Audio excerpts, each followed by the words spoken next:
Today I want us to talk about a small book. This particular book made a huge impact. This book was written more than 50 years ago in around 1971 by a young man from Grenada, and this person is called Bernard Coard.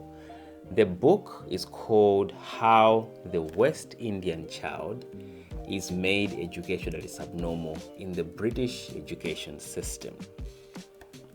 This particular book basically showed how Black Caribbean children in Britain at that time were being unfairly treated in schools, and many of them were labeled as slow, less intelligent, when the problem was the system and not necessarily the children.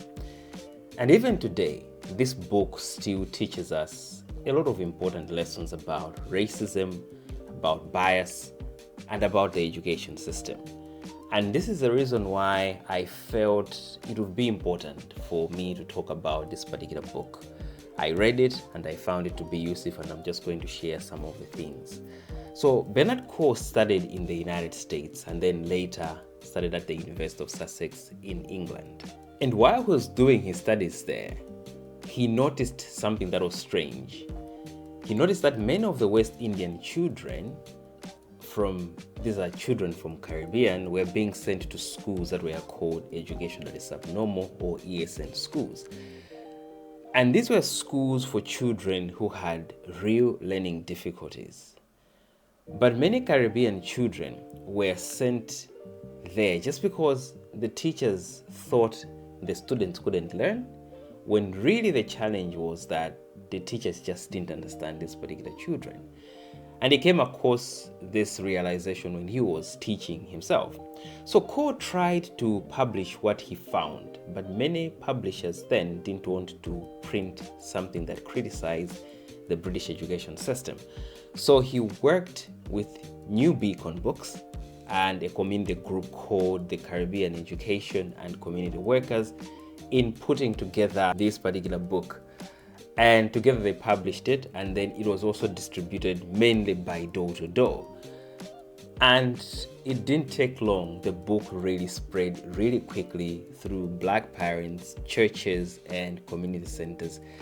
And it gave people something to talk about, because I think up until this time, they were just having suspicions about what was going on. But this particular pamphlet that then later turned into a book started to speak to the systemic challenges that people were facing. So Coard asked a very big question. So why are Black Caribbean children being labeled as subnormal? And in trying to find out what this was about, he found a couple of reasons, and I'm going just to talk about four. The first one that he found was that some teachers had personal biases, and they thought that Caribbean accents meant poor English and also meant poor intellect. The second was the IQ tests and the school materials were written for white middle-class children. So the children from the Caribbean were being tested on these things, and they were found wanting when it came to, dealing with this material. The third thing is when the children got angry about unfair treatment, they were called bad or emotionally disturbed instead of being listened to. And lastly, the teachers often had low expectations. And because the teachers had low expectations, the kids were not really expected to progress in any way. And in other words, if teachers didn't believe a child can do well, they never gave them the chance to prove they can, which in itself is a problem. So why is it that this book still matters today, 50 years later? Because even though the ESN schools were closed down in the late 1970s, the problems Coard wrote about, I don't think have still gone away, not just in the UK, but globally.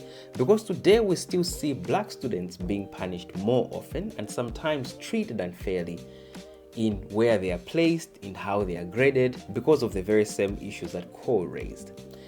And Coard's book also came long before we talked about diversity, equity, and inclusion, but it's really about the same idea, because it raises questions. Who decides what's normal, and what does normal mean? Whose voices are heard in the classroom, and how can schools become fair for everyone?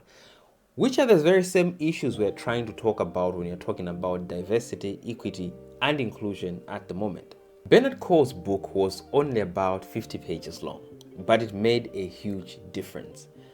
It opened people's eyes to systemic racism in schools, and it also helped to start a very important conversation about equality. More than 50 years later, we still need to remember what he taught us in this particular book. That anti-racism isn't just a slogan, it's daily work. An education shouldn't repeat an injustice, it has to repair it. I'm going to repeat that. Education shouldn't repeat injustice, it should repair it. Cole's book reminds us that every child deserves the same chance to learn, to grow, and be seen for who they are. Education must not reproduce injustice, it needs to repair the injustice. Thank you so much for watching this video. I encourage you strongly, if you haven't read this book, to take some time to read it, and see you in my next video where I'm also going to dive into another book that I've read. Thank you.